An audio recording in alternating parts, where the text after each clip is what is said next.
Okay, gumawa tayo ng biryani. Ano to, ano? Mapa cooking style.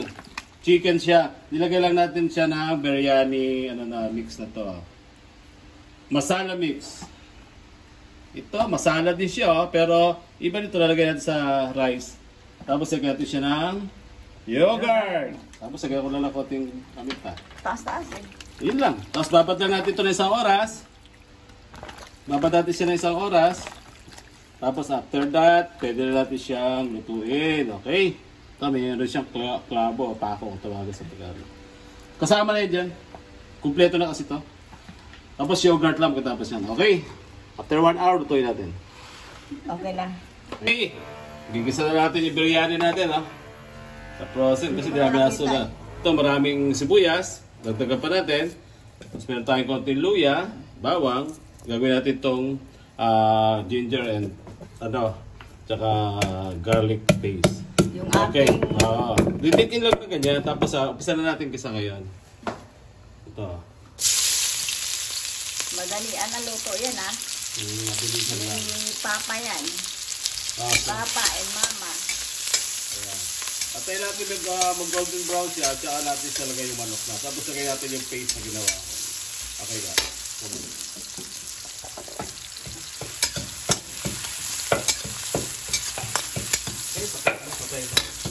Ayan na yung ating sibuyas. Golden brown siya.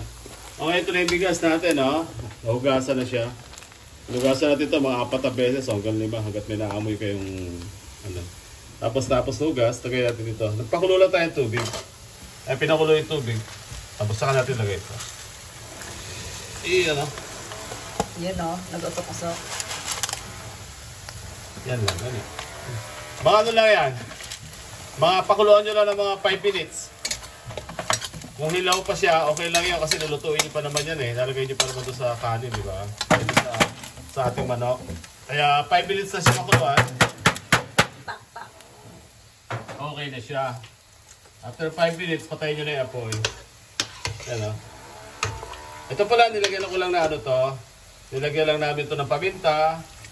Nilagyan lang ng laurel. Kaya kung gusto nyo palagyan ng masala o kaya star anise, pwede naman. Pero to, Pilipino naman tayo, kaya hindi ito gano'n. May asin to. Lagyan nyo lang ng asin yung tubig. Yan, simple lang. Tapos may mantika. Lagyan natin ng oil. So, lagyan natin ng konting oil. Yan. Para maghiwalay-hiwalay. Konti lang talaga. Oo. Lagyan nyo ng oyster sauce kung gusto nyo. Para may lasa na tong kanin. Tapos lagyan nyo rin siya ng Knorr cubes kung gusto nyo. Ito, wala na tong Knorr. Kung gusto nyo lang. Okay? Tapos itong ating kwan. Golden brown lang. After golden brown, kukunin natin yung kalahati. Tapos diretso na tayo mag-isa. Ito pa ibabaw natin ito sa ano natin pamaya. Konti lang. Kasi may lasa niya. Nandiyan naman eh. Tapos, yan. May naman tayong konti. Lagay natin yung ating Garlic. Garlic at tomato. Ay, garlic at saka Sili. At saka luya. Ginger. Oh. Medyo may sili ito. Manghang, ano?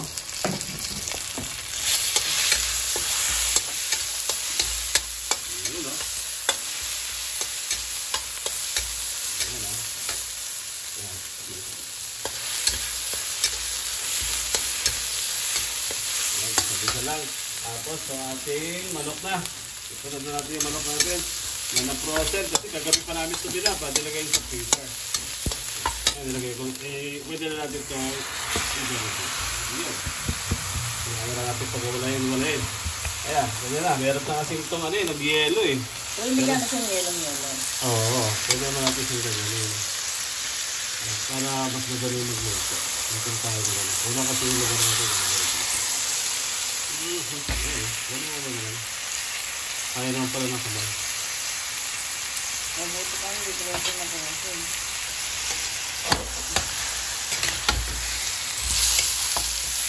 Yung pagbabad dyan, nilagay naman natin kahapon nila.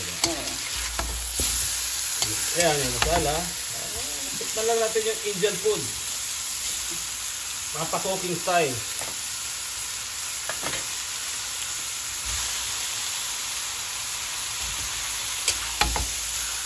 Luto yan. Palagay na sa kanin. Ibabaw natin yan. Lagyan natin ang dahon sa atin. Okay. Ganyan lang, halo-halo lang. Hanggang sa parang mag-sweet siya. Itakpan natin para takpan na lang natin. Okay. Balikan natin after 5 minutes. Okay. Tanggalin natin. Para matiptik yung sabaw. Para humigop naman siya ng sabaw doon sa ating manok. Okay na. Ayun na. Yan, mga 5 minutes lang yan. Pag namagang ganyan, okay na yan. Diba? Stop. Ayun. Okay na pa nag-video kung ganyan. Yung pula, ganyan sa gitna. Hindi ito, okay na? Pwede na tayo. Oo. Play na? Hindi natin ng konti mga idol para Hindi ka lang siya. bigyan ng malansa. Tapos natin na palambot na kanila. Pwede lang ng konti ganyan lang. Golden brown lang. Tapos sunod, balik na natin sa may sauce niya. Okay. After na yan, naprito siya ng konti para wala yung kondensa ng manok. Sige, prito natin ito. At yung pinagprituhan yan, gagamitin din natin dito sila. Kunting mantika lang gano'n. Ayan o. Ayan o. Yan, brown na brown. Yan, ganyan brown lang. Okay na. Tapos Okay na. okay, nilagay natin yung... Ito yung naturang sauce natin, pinagbabara. No? Lagay natin ngayon yung... Lagyan natin siya ng gata. Para mas masaya. Yan lang. Yan o. Optional lang to kasi may yogurt naman na tayo eh. Ayan lang. Tayo mga Pilipino may sa gata. Ayan, nilagyan natin ng gata. Para masaya. Hindi masyadong maraming may curry. Tapos niyan, nalagay natin ngayon dyan yung pinirito natin. Half cook lang naman ng manok. Ayan, nalagay natin dyan to. Tapos mamaya, pag tingin nyo luto na, tsaka natin lagay yung rice. Babaw at tsaka sa ilalim. Lagyan natin dahon saging para hindi siya masunog. Kasi parang i-steam nyo rin yung bigas ay yung ating parang kasi hindi pa naman siya half cook lang. Ayan. Meron pa kasi, eto, dito pa yung iba. Lagay rin natin. Naturito naman na siya. Tapos para hindi siya masyado malansa. Diba? Biryani. Mapa-cooking style. At oral moto. Diba? Okay. Antayin lang natin siya na medyo tawag doon yung matuyo ng konti yung gata. Tsaka natin ihalo yung kanin natin. Dami nito. Okay. Takpan na natin. Huwag na. Antayin lang natin gano'n, no? Okay.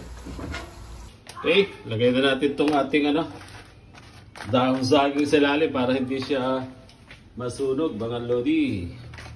Napakaganda ng saging na nabili ko, dahon saging. Oh. Nagyayelo. Tapos lagay natin dyan yung kanin.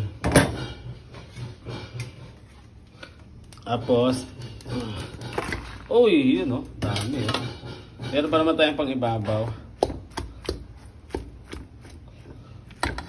Bawasan natin para mapaibabaw yung iba.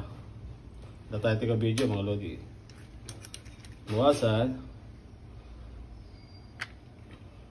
Pwede naman yung manok din sa ilalim. Masaya yan. Pero sa akin naggawa na ako minsan. Nasunog yung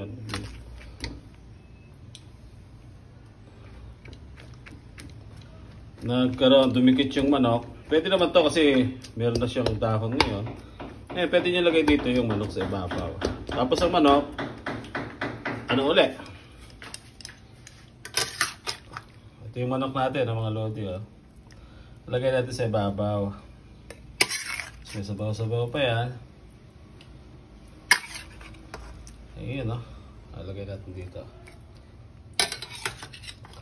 Ayan, paulit-ulit. Tapos, ayos na natin mga idol, pag-pinisot pa ito ko. Ganyan lang, tapos kanin uli, tapos kanin, manok na naman. Tapos kanin na sa ibabaw. Tapos lagyan natin sibuyas. Ayan, kanin uli mga lodi. Tapos meron akong iklog. Pwede ito, optional lang din ito iklog. Ayan, sarap yan. Para kung ayaw ng mga bata, kanin lang tsaka iklog, pwede. Tatlo lang. Meron lang ako anak na may kumain ng iklog. Tapos, lagay uli natin yung ating manok. May ibabaw uli, oh. Ganyan lang. Tapos may kanin pali ako pang ibabaw na. Ganyan lang. Lagay ko muna. Ganyan lang ulit. Okay, nalagay na natin lahat yung kanin mga idol. May sabaw na lang sa ibabaw. Ilalagay natin ngayon. Hindi natin lang sabaw. Yan, oh. Sabaw ng pinaglutuan nating manok. Tsaka yung sibuyas na natin. So, dagdagan din natin siya ng dahon sa ibabaw. Para... Tapos, patayin na lang natin siyang maluto. Ayan, ganyan. Tapos lalagyan ko siya ng sibuyas sa ibabaw. Okay, nalagyan na natin lahat yung sibuyas. Yung anong sabaw natin, lagyan natin yung mga sibuyas na natin. Dito gano'ng crispy. Tapos dahan-dahan na lang yung apoy nyo. Ayan, ayan. Ping-ping. Tapos takpan na natin siya. Pero mas maganda kung lalagyan natin siya ng dahon saging. Kulubin natin mga lodi. Wala kasi ikot yung video kaya papatay ko muna. Okay, yan. Takip na mga idol. Oh. Tapos lagyan nyo pa rin ang takip sa ibabaw. Para may steam talaga siya. Yan. Oh. Siguro mga 10 minutes to 15 minutes yan. Tapos low heat lang siya. Mahina lang ang apoy. Oh. Mahina lang. Para hindi na masurog masyado. Balikan nyo siya after 10 minutes. Tingnan nyo kung luto na yung kanin. Tapos okay na. Pag hindi pa, dagdagan nyo 15 minutes.